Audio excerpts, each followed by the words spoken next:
గత కొన్ని రోజులుగా నేపాల్లో సివిల్ అన్రెస్ట్ పెరిగింది. మరి ముఖ్యంగా యువత వాళ్ళు చేస్తున్నటువంటి ఆందోళనల తీవ్రత పెరిగిందని మనకి వేరియస్ వార్తా సంస్థల ద్వారా వస్తున్నటువంటి వార్తలు, వీడియోలు చూస్తే అర్థమవుతుంది.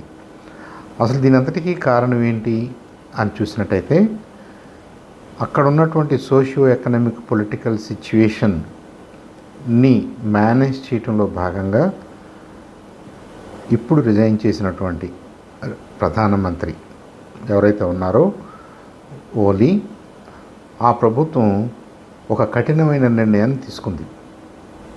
సోషల్ మీడియా ప్లాట్ఫామ్స్ని బ్యాన్ చేయాలని, యువతకి దాన్ని అందుబాటులో నుంచి తీసేయాలని.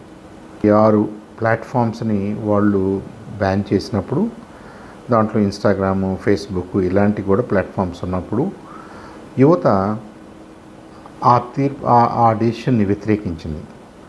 వీళ్ళు రోడ్ల మీదకి రావడం, ధర్నాల రూపంలో ప్రొటెస్ట్ చేయటం, ఆ ప్రొటెస్ట్ తీవ్రత పెరగటం, దాన్ని చెదరగొట్టడానికి ప్రభుత్వం మరి కఠినంగా వ్యవహరిస్తే ఈ ప్రొటెస్ట్ ఆగిపోద్ది అని వేసిన అంచనా తప్పని తెలుస్తుంది. వాళ్ళు instead of water cannons, instead of rubber bullets, వాళ్ళు నిజమైన బుల్లెట్స్ వాడటం వల్ల దాదాపుగా 20 మంది చనిపోయినట్టుగా కూడా తెలుస్తుంది. సో వాళ్ళ ప్రొటెస్టు ఆగకపోగా ఆ ప్రొటెస్ట్ తీవ్రత పెరగటం, ప్రభుత్వం మీద కోపం పెరగటం, ప్రధానమంత్రి మీద కోపం పెరగటం, ఒక అధికార పక్షే కాకుండా ప్రతిపక్షాల మీద కూడా ఈ కోపం వ్యాప్తించటం, అసలు పొలిటికల్ బాడీనే ప్రజలు వ్యతిరేకించే దశకు రావటం, మరి ముఖ్యంగా జెన్ జెడ్ అంటారు. ఎలా అన్నా అంటే ఏంటంటే, రీసెంట్గా మనకి 2000 తర్వాత పుట్టినటువంటి పిల్లలు అనమాట, మోస్ట్లీ టీనేజర్సు, యువకులు, ఈ జనరేషను.